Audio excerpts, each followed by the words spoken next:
আজ সন্ধে হতেই ছেলের বায়না হলো যে মা বাড়িতে কিছু স্পাইসি বানিয়ে দাও। আরে ঘরে রান্না করতে গিয়ে দেখলাম সেরকম কিছুই নেই, শুধু একটু ভেজিটেবিলই রয়েছে।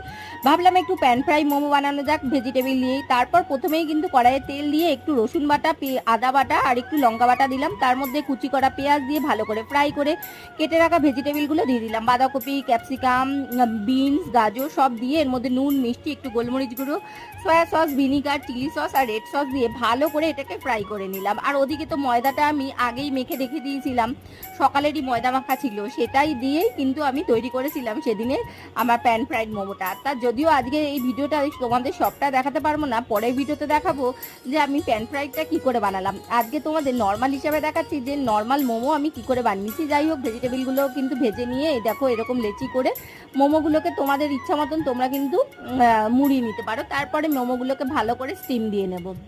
চলো আজকে এই ভিডিওটা